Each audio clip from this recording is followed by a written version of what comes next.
Just so you know, I got no topics. I have no idea what I'm about to say. You can always just say, welcome to GLHF, the world's first podcast in video games. Thank you so much for introducing the podcast, Austin. Welcome everybody else as well. Can we at least raise the pitch? What?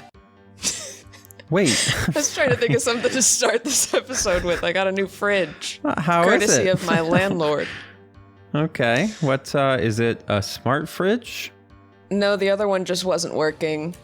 It was just always wrong. We kept adjusting the temperature and either the freezer would be melting things or the fridge would be freezing things. Like it just couldn't figure itself out. How much work was done to diagnose versus the landlord just saying, I don't care, get a new one? Well, he did send a fridge guy, which I loved because this guy... See, now I'm about to rant about this guy a little bit, but there's no chance in hell he ever hears this. So I think it's fine. Well, okay, go ahead. What was his name? Who did he work for? Yes, name, age, location.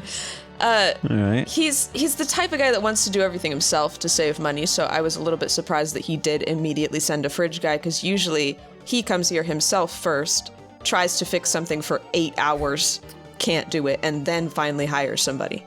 But he did send a fridge guy first. Surely, I feel like that's a lesson everyone has to learn at some point. Well, that's not true. A lot of people don't, but like everything goes faster if you just get people who know how to do it. Yes. Like people like to say, oh, do it yourself, do it yourself. This is like, not to go back to the build a PC thing, but like, and it's a little different, but it is always faster. Yeah, we're always fighting off the PC builders.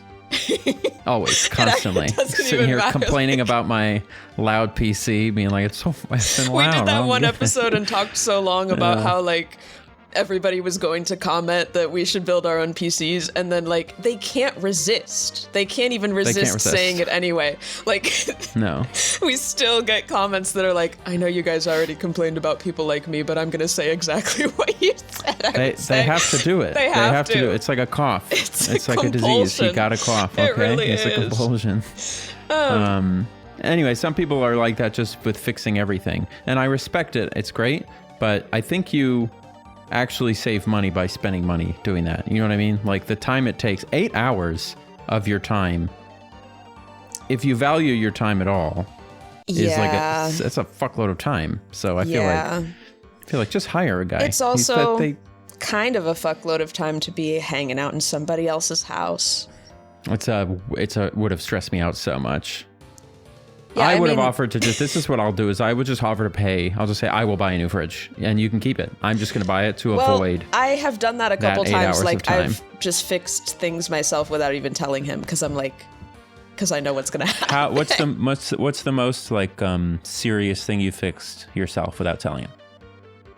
I remounted a cabinet in the bathroom that he had mounted on the wall upside down and like barely in a stud. It was like coming off the wall and upside down and not over the mirror. It was like to the side or not over the sink.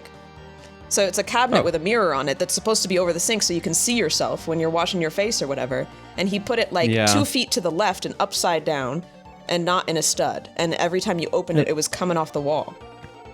That's a tough thing. Well, if it's coming off the wall, it's easier, but that is kind of on the line of like, it does work and it's not like, it's not causing you a difficulty living there.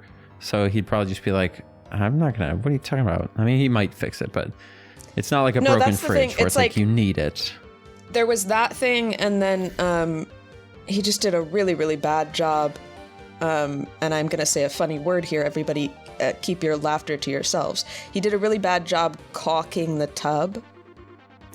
And so the way you pronounced it, I think would have avoided a lot of the laughter. I felt the L. You didn't say the L, but I felt it. I tried to emphasize it, but and so I recaulked the tub myself, which actually was really annoying and took forever. But so those two things, I'm like, those are things that he did that are mainly just aesthetic problems, and so I would just be calling him to be like, this is ugly, you should fix this for me because you did an ugly job, which I don't really want to do. So I did just do it myself. But it's beautiful, and I was just gonna say, when you're saying it's better just to hire an expert, I think if it's something that you don't care to learn and are never planning to learn yourself, then like, yes. Like, I don't mind hiring people to mow our lawn because that sucks and it's a lot of energy and I just don't care. Absolutely. And it's not that cheap. It's not that expensive. Or like, you know, electrical work. I'm probably not going to learn how to do that. I might though. But I've been enjoying DIYing like little construction projects, like mounting stuff on walls and stuff. So that I don't really mind doing myself because I get to learn something and it's kind of fun and then it feels good. But yeah, for the most part, it's good to know how things work. Like, it's very good and helpful to like know how to do basic car things and basic house things and whatever. I just mean if you're looking at the calculus and you're going, this is going to involve something to do with a compressor. Maybe the 8 hours is not worth it at that point, you know? Yes. But like you said, it depends. It depends on, I think all of us have done something that we thought was like a simple thing we wanted to learn that then spiraled out of control and ended up taking ages. And, you know, you learn things and that's good. So, you know what? I rescind it slightly. If you have the time and you really want to learn stuff, go ahead. But if you're going to be one of those people who's like mad the whole time, or if you're in somebody else's house for those 8 hours, stop. Yeah. Hire someone. In somebody else's house with a handyman that doesn't know how to do electric stuff either, trying to do electric stuff in the game room where I have to work all day and it takes a week and you're in the house for at least 4 hours a day for the whole week and you're just like sitting at my desk scrolling on your phone while the handyman is working for 4 hours plus. Maybe not that. I would have got a hotel. I would have been out of there. I would have just gone somewhere else. No way you're going to interrupt my life like that. I started periodically coming in the room, just kind of moving stuff around and getting in his way to be like, hey, I live here. Yeah. But like poor guy is like, I'm hired to do this. I don't know what you want me to do. No, getting in the landlord's way. The handyman I actually I'm sorry. love. For some reason I thought I got it. The handyman was a very tell me about nice the guy. handyman. Very handy. When we first moved in, we just had all kinds of problems. Like I said, we lost power specifically in the game room, which is where I need power the most. And obviously. And it took a week to fix because landlord tried to fix it. He tried to hire this handyman to fix it, which again was a lovely guy. Don't blame him. And then like finally after a week of that, he hires actual electricians and they come and fix it immediately. But But so this handyman was over a lot because we had a lot of problems when we first moved in. There was like, I honestly don't even remember everything. Just lots of things were not quite right. And he was a great guy. He was one of these guys that just says he can do anything because he kind of can, you know. He's like a bit of a jack of all trades. But he was also very much like a people pleaser, and so he kept like trying to subtly tell the landlord, I'm not really comfortable doing electrical stuff. I don't really know anything other than like replacing an outlet, and this is complicated. And the landlord kept just being like, and also okay, well, try dangerous. Yes, exactly. Like Dangerous. Yeah, tough. Yeah.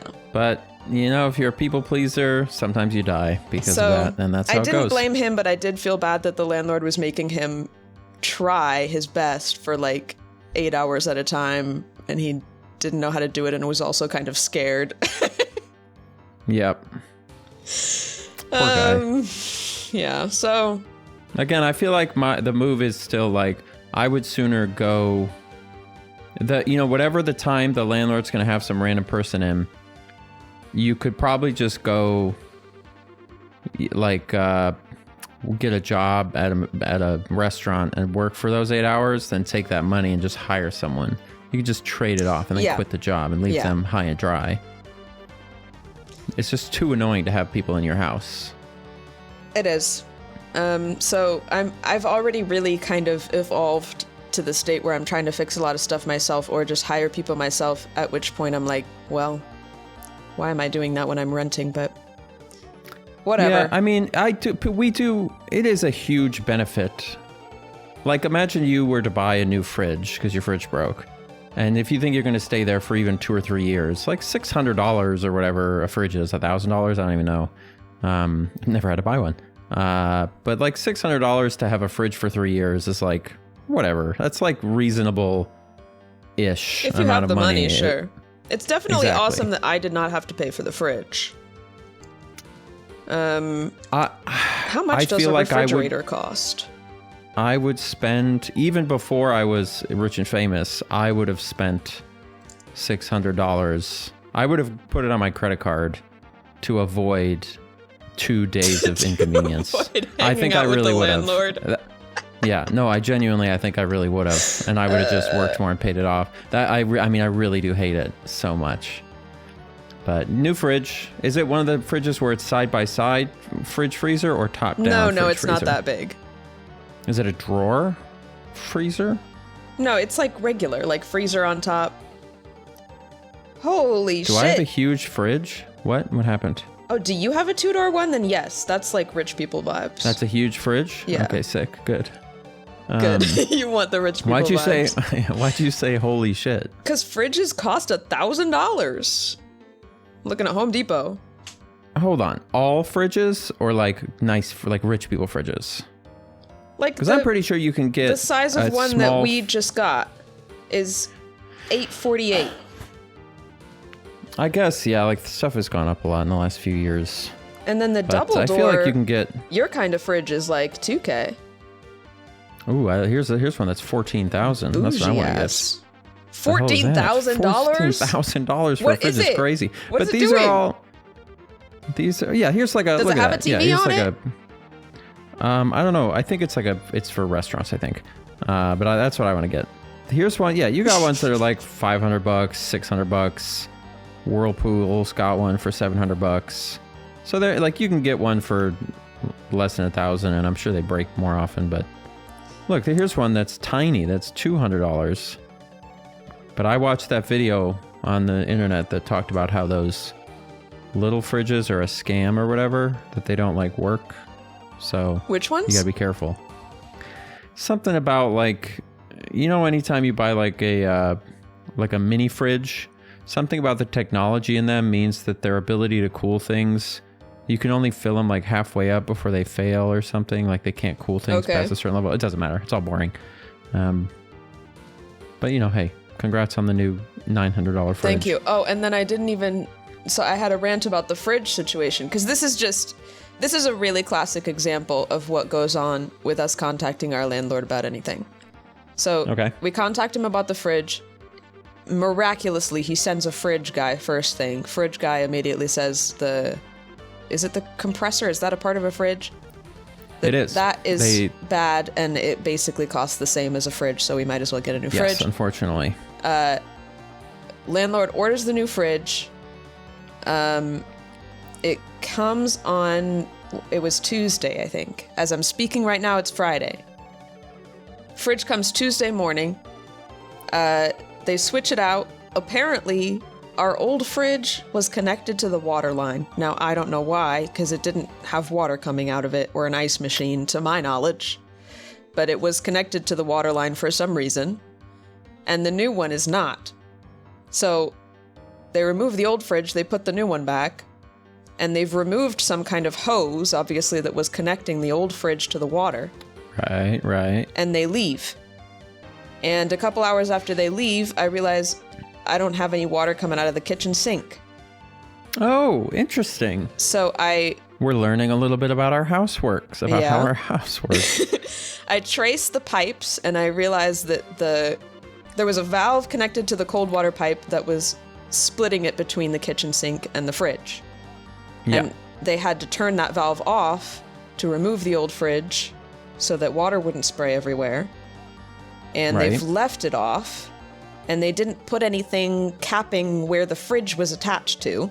I see. I was going to ask, so it's like an on-off valve, not like a splitting valve. It's not one that you can turn all the way one way or the other. It's just on or off. So I am taking pictures of the valve and Googling and realizing that I cannot turn this thing back on because it will just spray water everywhere behind my... You didn't just give it a quick little beep and just see if anything came out?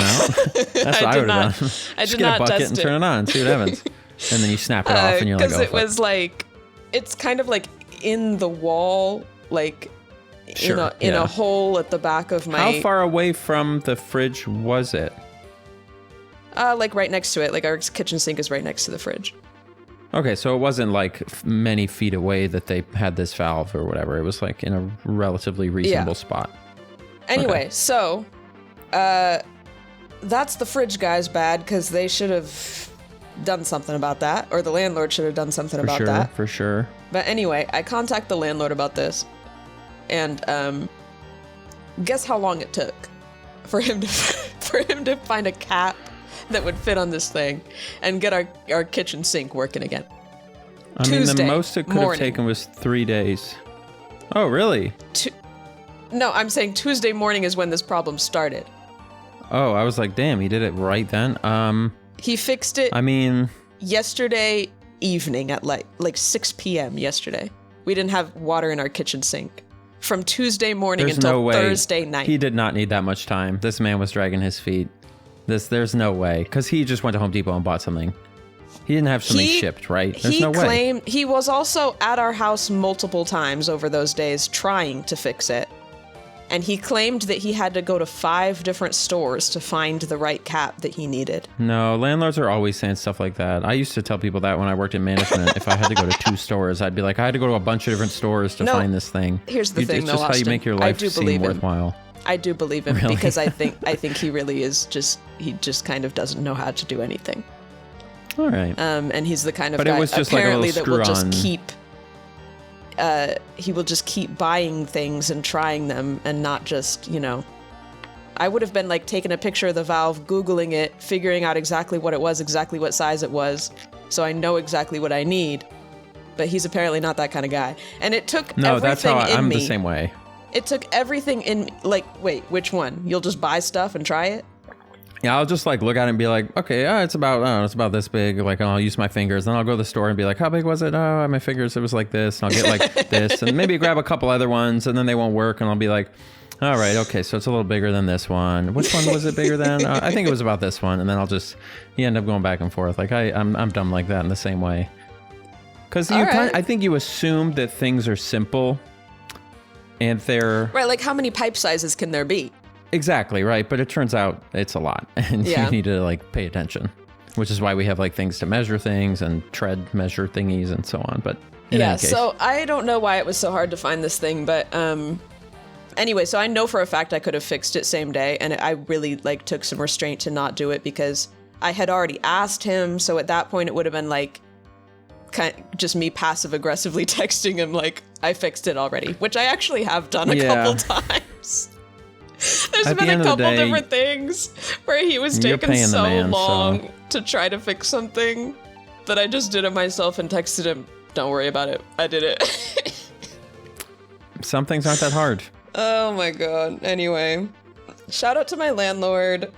Do we actually look the same? Like green shirt, blue eyes, kind of messy hair?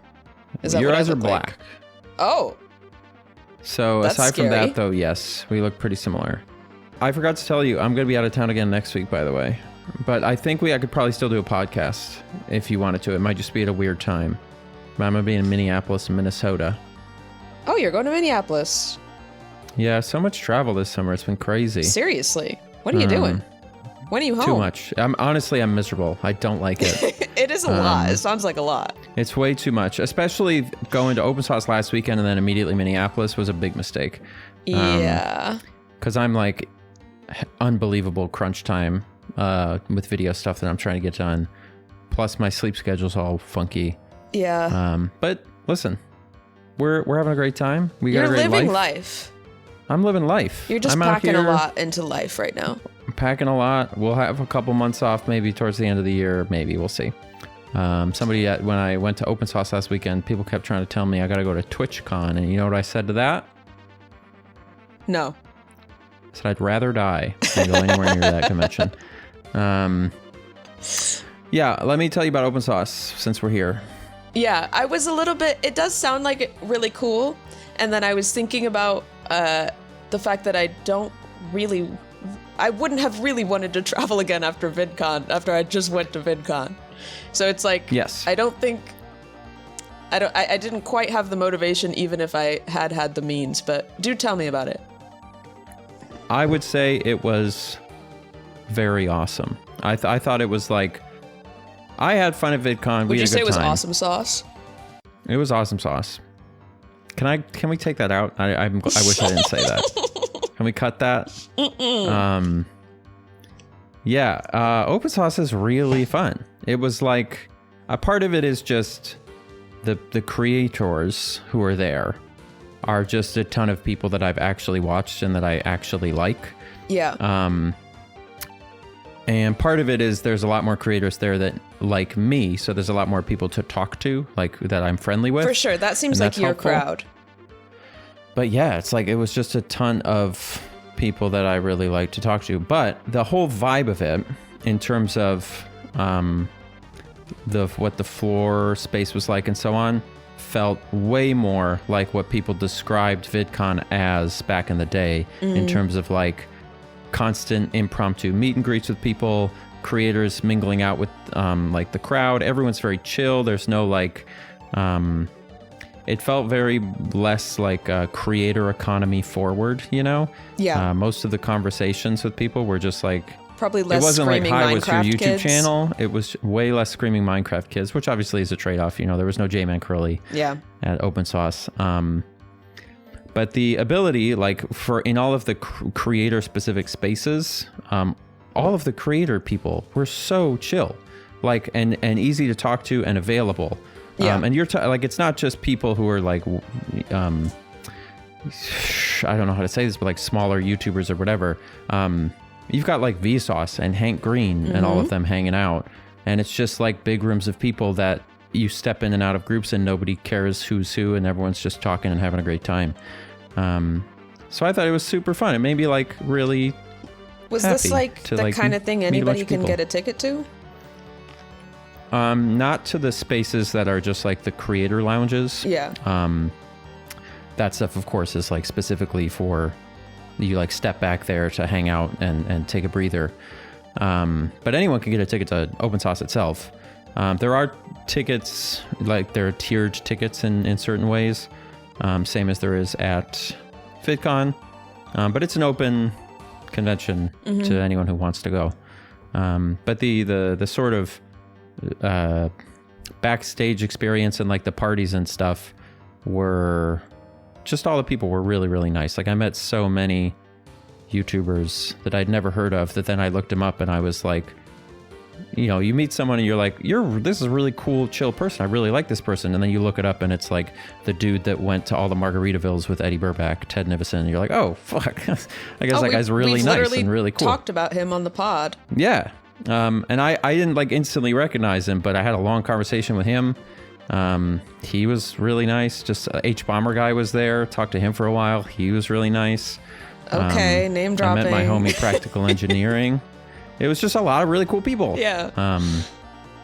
So I highly recommend it. I think it was like the floor experience of it, like I told you, was just like a giant science fair with like really funny things that only half worked, like as you'd want at a science fair.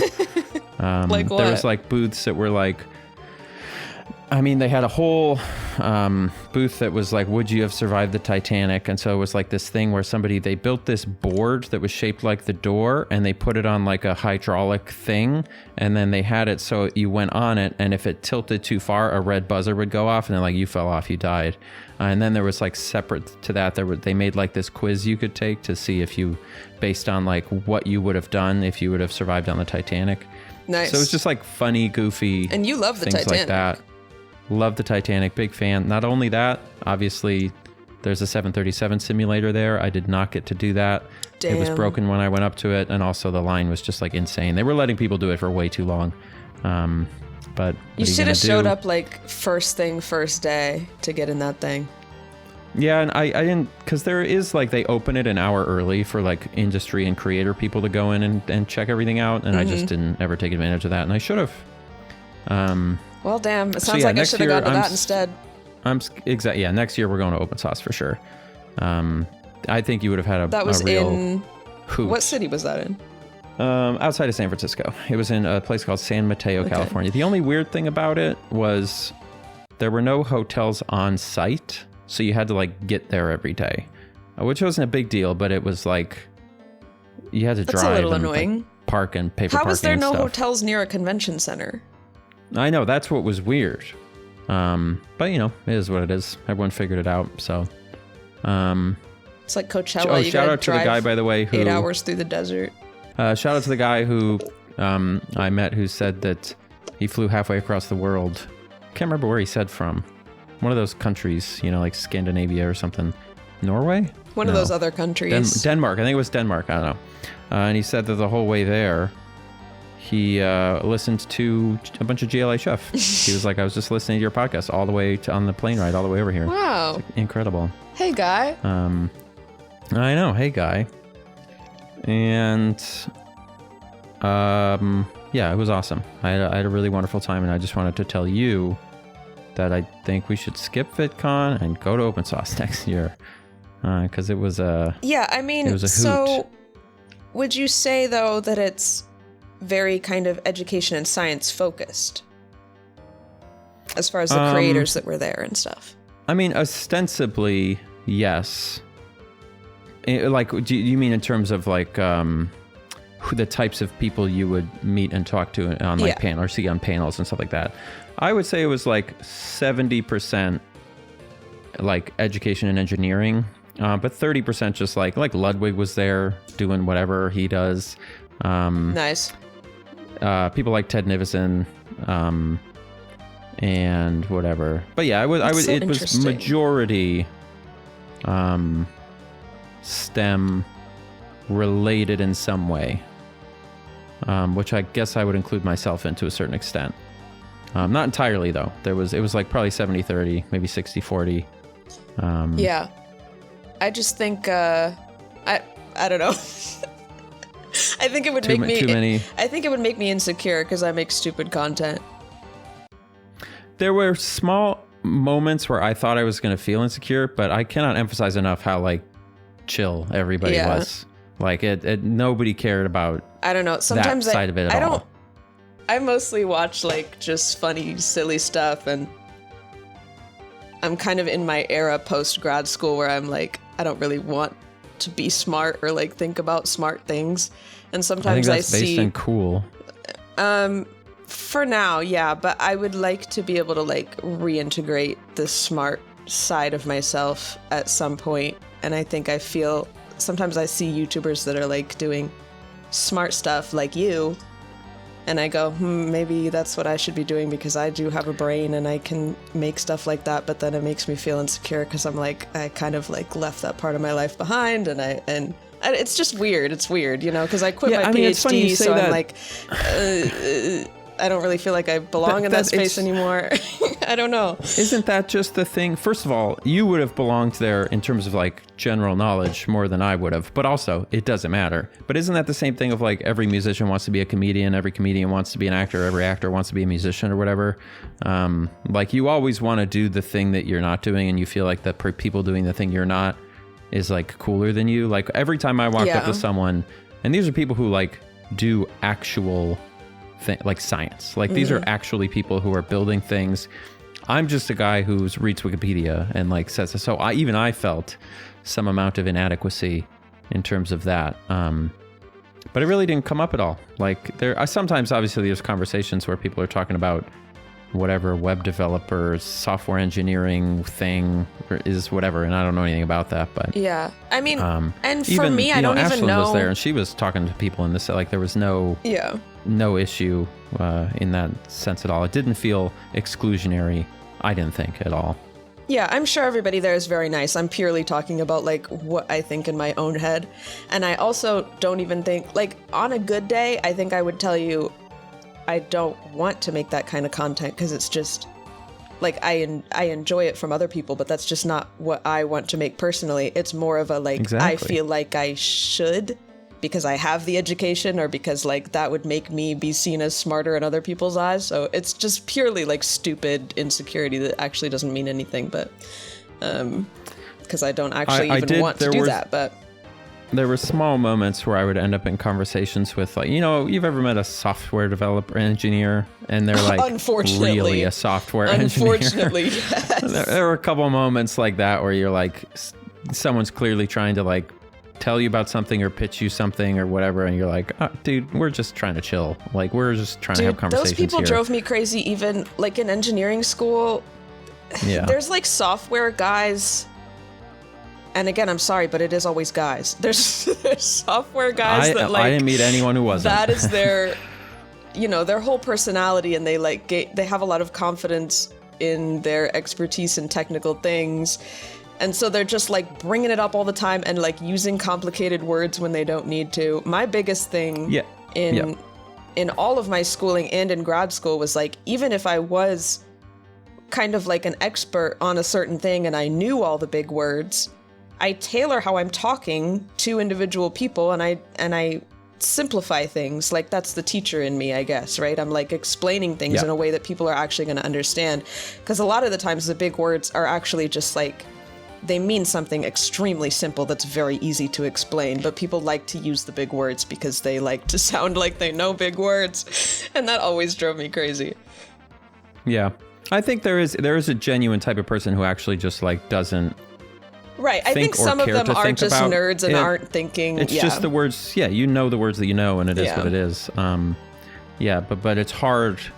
I would be able to have a conversation with someone who wasn't able to sort of translate it, and that's fine.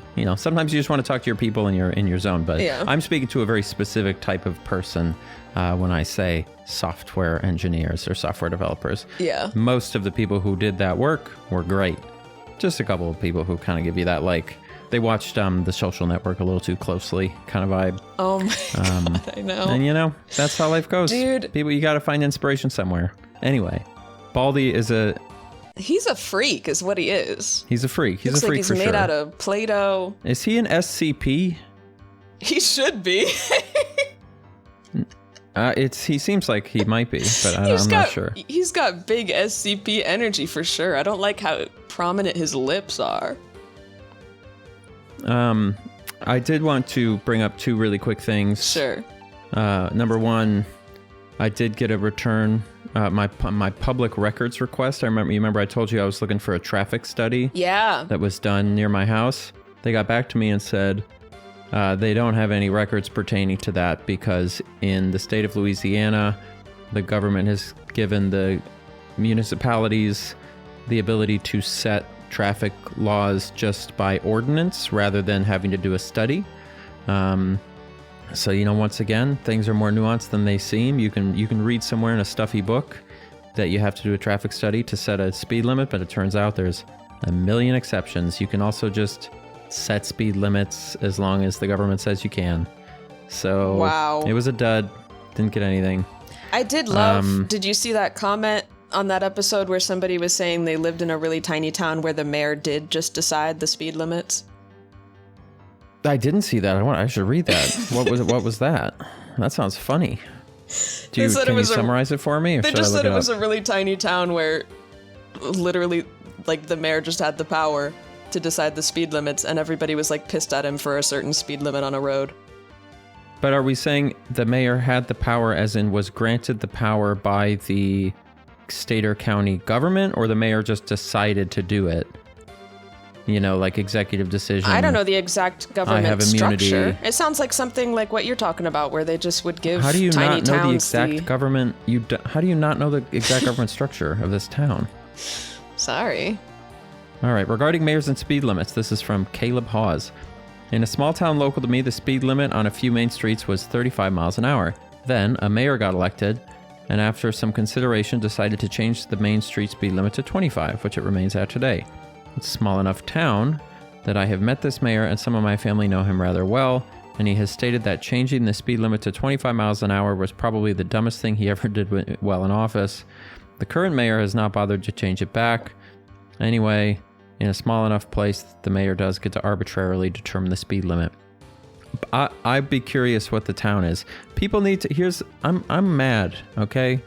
People need to give more details. I'm sick of reading stuff where people go, near where I am, the police actually... You want to know their zip code. We're able to... you can't just say things... Like, I need enough information that I can actually verify what's being said. You need to be able to geolocate this commenter. You need to find their house. Make fun of me, you need to look in their windows. You're making fun of me now, and I'm serious. All right? This is a top priority for me and my administration going forward, okay? Your administration. I just want to be able to verify. I want to be able to verify what people are saying, because or else I'm just regurgitating this information. Because there could be a law that says like imagine what if the mayor, the new mayor, there was like a traffic study done and it said that if you reduce the speed limit to 25, you'll reduce death by 20%, and you have the power. You know, like I want to know the details. I don't like when people just say things that make it so I can't fact check them. You know, it's like unfalsifiable claims. Quit it. We don't do that anymore in this nation. We're done with that. I'm snapping into the mic for you. Thank you. I can hear it. All right. That's all I got off my chest. I'm just sick of not being able to falsify people's claims. And so if you say something unfalsifiable, I'm going to ignore you. Okay. Cue a compilation of everything I've was said that person's that's completely unfalsifiable. Josh, what did it say?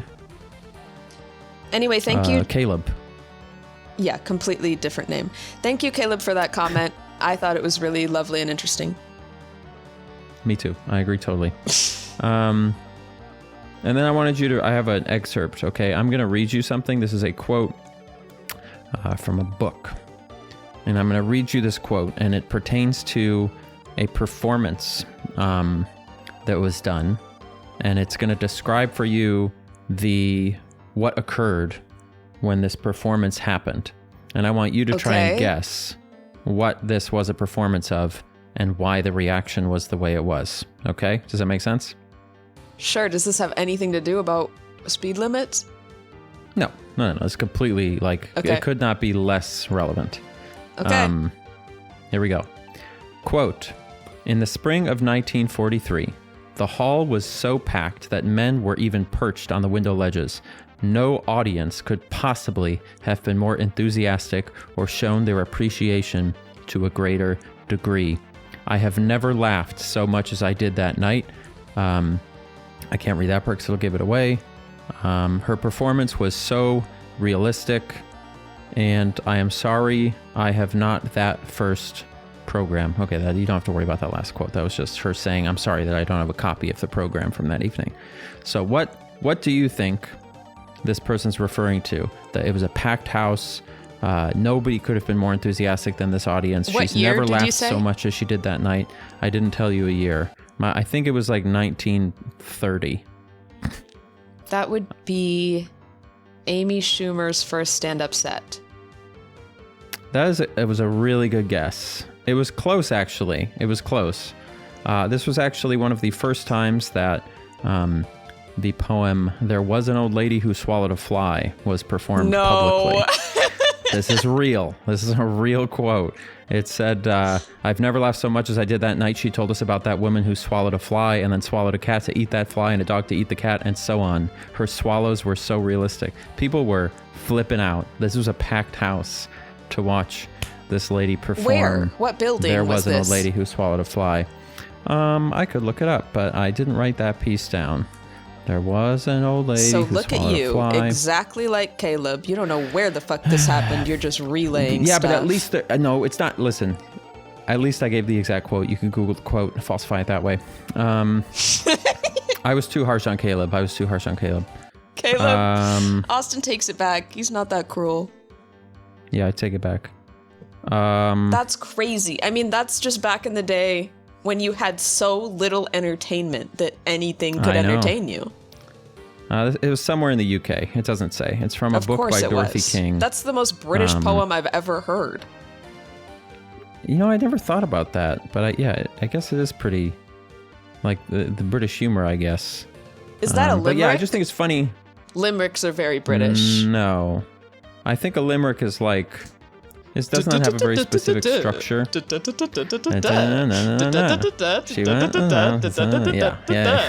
That's a limerick. Yeah, there was an old lady who swallowed a fly. I don't know why she swallowed a fly. Perhaps she'll die. It's kind of limericky. It's got a rhythm, but was it's an old not lady. exactly a limerick. Let me look up where limericks came from so I'm not blaming the UK for that unjustly. It sounds Irish, right? That word sounds pretty Appeared in Irish. England in the 18th century. yikes. I'm so correct. That's so British. Yeah. All right, you're right. I've actually never had that thought before, but that makes so much sense to me. A limerick is so British in vibes. Yeah, because it's the type of thing that you have to sing in a field while wearing like funny pants. And we didn't do. That's why we left. That's why we started this country. So we didn't have to do that crap anymore. But listen, I bet when limericks first came out, people loved them. No, that's what's funny is like when you go look up things like where did, some random song come from, like Mary Had a Little Lamb. It'll be like Mary Had a Little Lamb debuted in the Cheshire Theatre to a 1,200-seat packed house performance, and everybody was, and you're like, whoa, people really just didn't have stuff to do. No, they really didn't. And sometimes I think we need to get back to that, because it takes a lot to entertain me these days. And I'm like, maybe I'm doing this wrong. I think I've consumed too much content. It is when everything makes a lot more sense. Not everything. This is just a very specific thing, actually. But have you ever seen those videos of like choirs singing in a really old giant cathedral, and how like it's even beautiful today? But imagine if you're like a peasant or whatever. I don't know if they got to go to cathedrals, but like you just work in the fields. You never hear any music except like your kid singing and stomping on snails or whatever they did. And then like once a year on Christmas, you get to go to this insane building. All you look at all year long for 364 days is dirt and mud and your family starving because it's winter and nobody gets any food. And then one day a year you get to hear this like unbelievable angelic thing. It would be awesome. We're kind of spoiled. Like we have to like literally go to like the Rocky Mountains. Like we have to travel and look at one of the most incredible things on the entire planet in order to feel anything. Well, I still feel used to be things. That way. I don't. I gotta travel. Yeah. So I have to travel so I can feel. I just think maybe I could be feeling more, Like, maybe we need a content detox. Like, go into the woods for a month. And then maybe, like... Because can you imagine if I went into the woods for a month camping, and then I came back, every TikTok would be so funny. And I kind of want to experience that. Do you think... Hey, you know what? That's a YouTube video. I bet that would go so hard. You come out of the woods. People have done that. Quit their phone for a month. I think Eddie Burback just did that. But did he really? Yeah. What did he think TikTok was funny again? I don't know. I just saw the thumbnail. I haven't watched it. But it might have the opposite effect. You might be like, this sucks. Actually, it's not fun at all. No, because I kind of did a smaller version of that when I first downloaded TikTok in like 2019 or whatever. Like the first few days that I was on TikTok, I was like, this is the funniest shit I've ever seen in my life. And now I'll sit there for 3 hours and scroll, and I'll laugh at like a couple of them. But I was like enthralled the first time I had TikTok. Yes. I was like obsessed. It's like the first couple times you hit the slots, Yeah. It's like it's real exciting, and then very quickly you gotta really... it's like with anything, I suppose. You just build up a tolerance, so... Yeah, what would happen? I've always wondered what would happen if you put yourself in a sensory deprivation tank and listen to the same song on repeat for like 14 days straight. What would that change about your brain? And would you... I think you'd be really sick of that song. But would you start to hear it differently at a certain point? And then when you finally stopped, that feeling would probably be so interesting. Maybe. Not. I would be interested in just like how imagine the things Baldies feel. song. Do you remember play the song from the Baldies menu?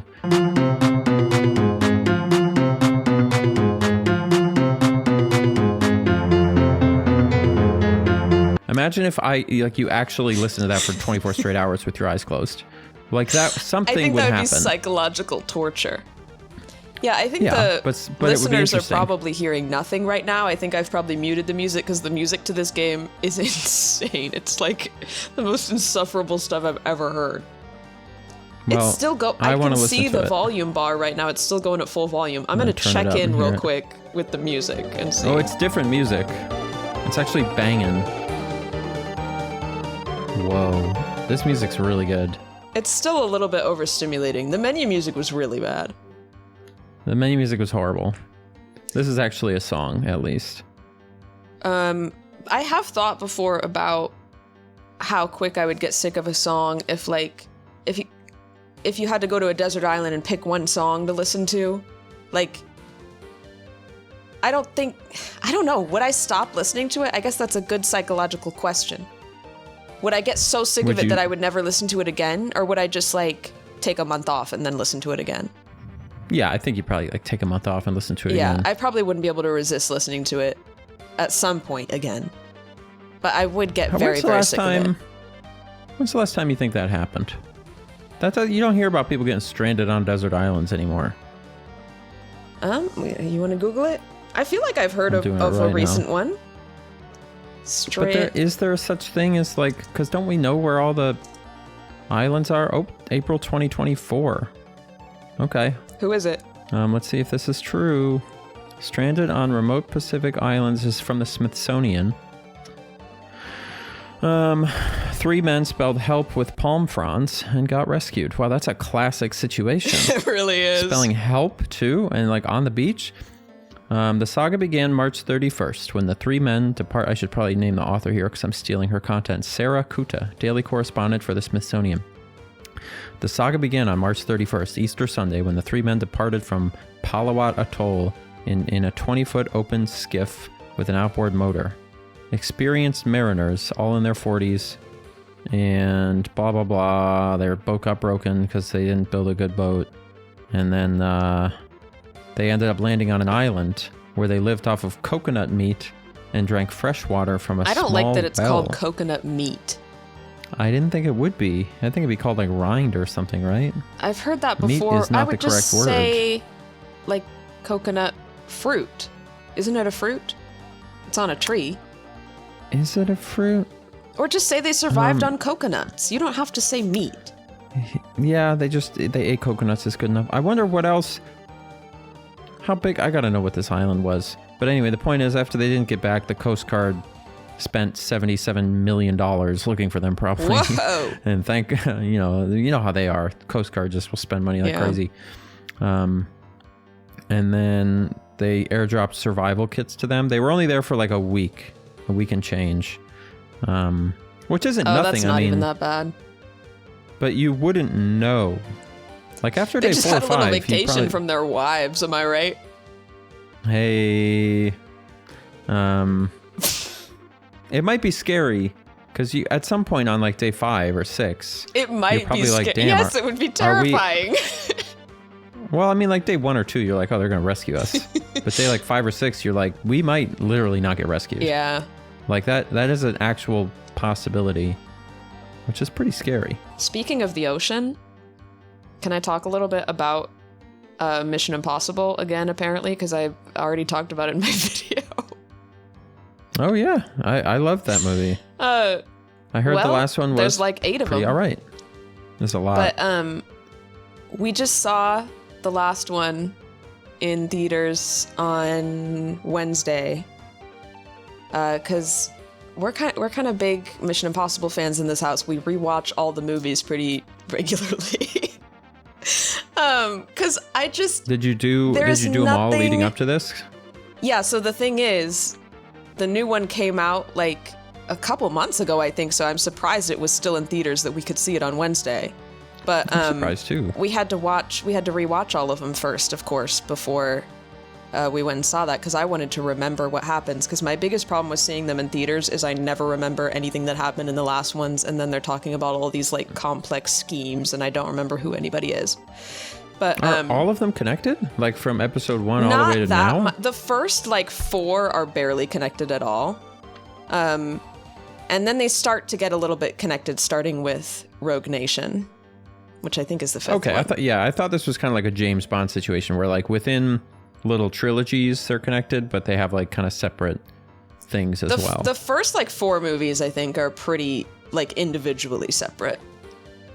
But because like Ghost Protocol on, I remember feeling like they all seemed kind of similar, like part of the same universe. I don't remember all the what happened, but in any case. But from the time that Ilsa comes in, they're kind of connected. Okay. Anyway, as I always say, not endorsing Tom Cruise. I know he's a Scientologist. Maybe he's a weirdo. but he Is he still doing that? Why do you say he's a Scientologist? Maybe he's.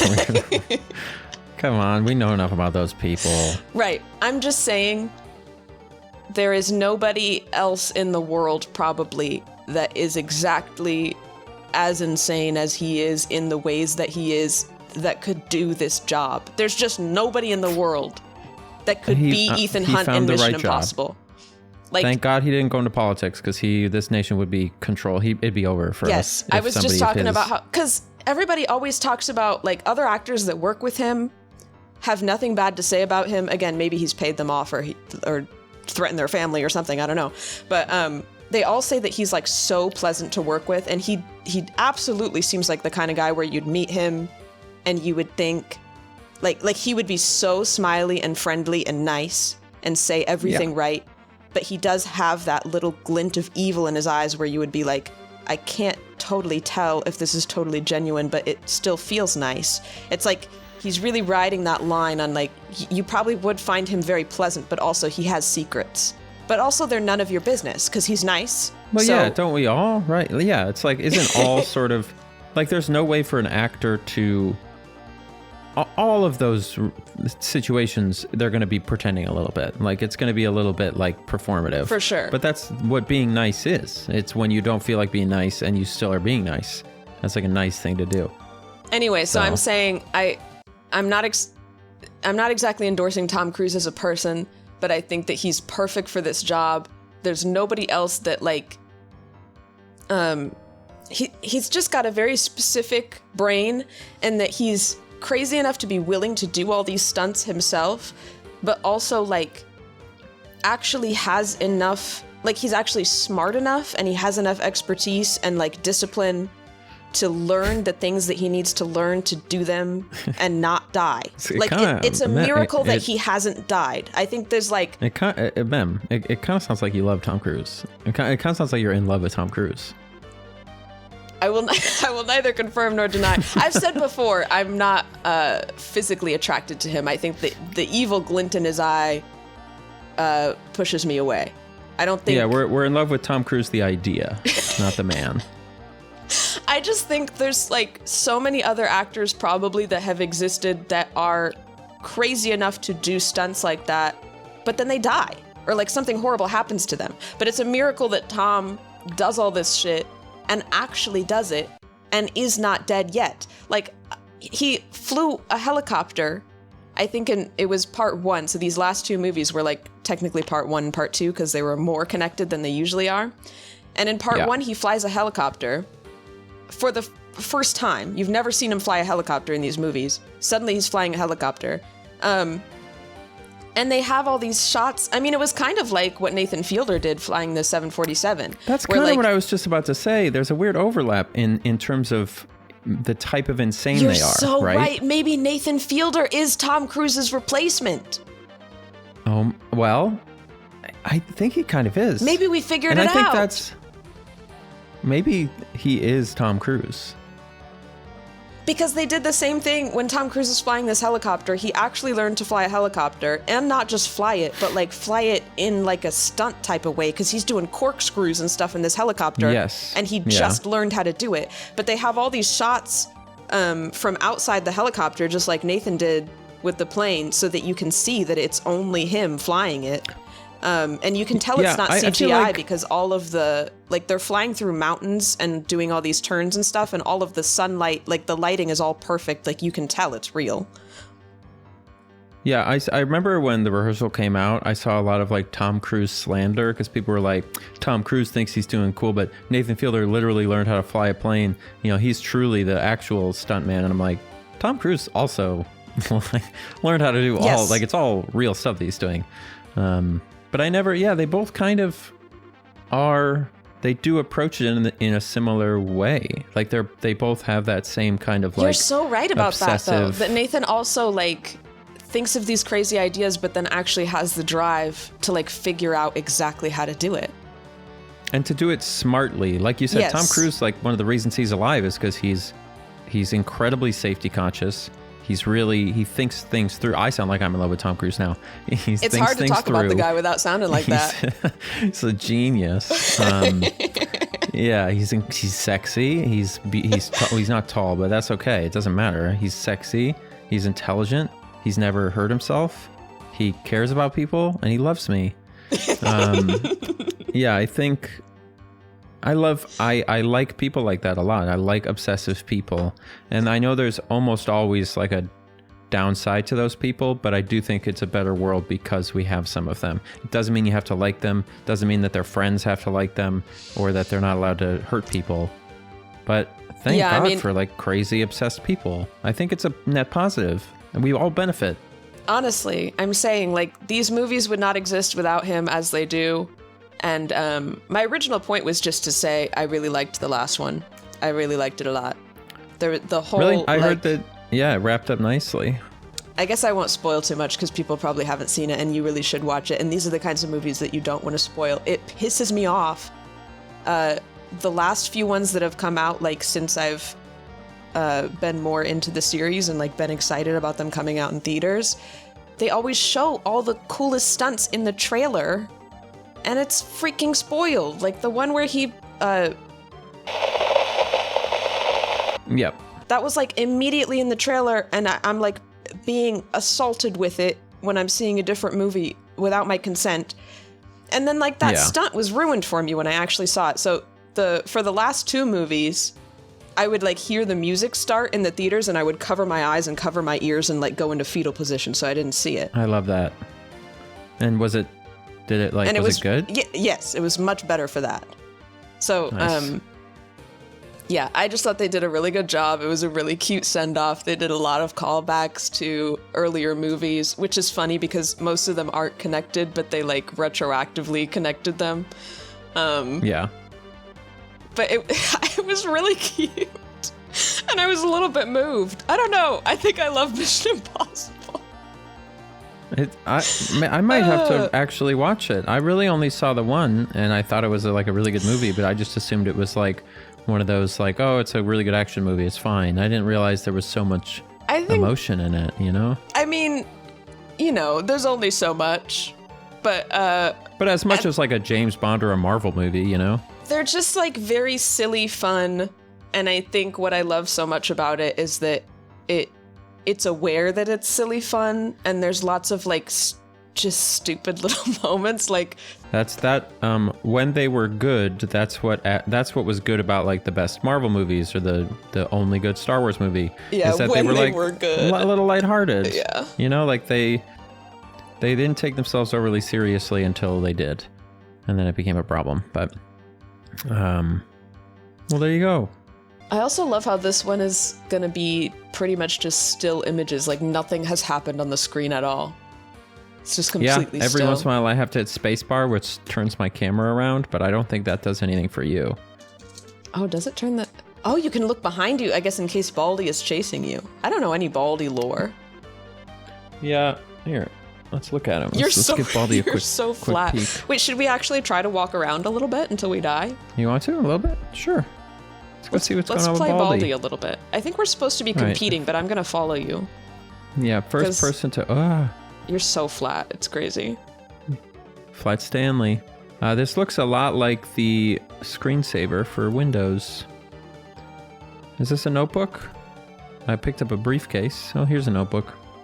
Got a notebook. Does it make you do math? It didn't make me do anything. Doesn't it, in the original game, doesn't it make you do math? I played it for about 30 seconds. Yes, this is not the original game. This is what a maze. Spin-off. I've already lost you. I don't know where you are. Imagine if your school was like this. It'd be crazy. I want to build a place like this. A school? But the problem is I would hang out in it. But a creepy school. I've completely lost you. I'm all alone. Yeah, we're never going to find each other again. What I really want to do, I want to build do you remember the Windows screensaver that I was just talking about? The one maze? with like... Do you remember that? Isn't it like red brick, though? Yeah, I want to build that. And walk around in it. And then never go in it again because it would be boring after a few days, but... Yeah, you could do that. I think it'd be... You could charge admission. You could make screensaver world. Yeah, it'd be hard to get it to look right because there's no lights, but it's very well lit. You know what I mean? Like, and you'd want it to have that same kind of strange, like, perfect lighting Yeah, exactly. vibe. Like early CGI, there's no specific lighting source, but everything is lit. Yeah, and so it's like tricky to recreate, to like make it in real life. Like if you tried to build Mario 64 Castle in real life, it would be hard to do that because of the lighting. That's it. You'd have to get some Disney true. engineers I think that's to like. the problem when people remaster stuff like that. Sometimes is then there's like actual lighting sources that make sense, and it looks kind of creepy and dark. 100% agree. Yeah, it's not. It's really hard to retain the vibe, and I wish more people were just like, you could just make it not have lighting. It's fine. Like it really doesn't matter. Exactly. But I guess okay, it wait. does. Final question, and then we need to stop. Have you bought the new Donkey Kong? No, I almost did. I heard it was really good. I've also heard Why? it was good. I have a problem with how shiny the rocks are. Have you seen footage of it? I don't like how I agree totally. I do not like how the game looks. I don't know why they had to make all the rocks shiny. Yeah, I'm not a fan. I think it looks like doo-doo. Of it at all. It looks very bad. Oh my god, it's hello. you! Wow, you have way more than me. I think you're winning. You have 1. I have 7. Can I like stun you or something? I clicked on you. What just happened? I've been stunned. Did you hit me? Nice. I think so. See you later. See you later, sucker.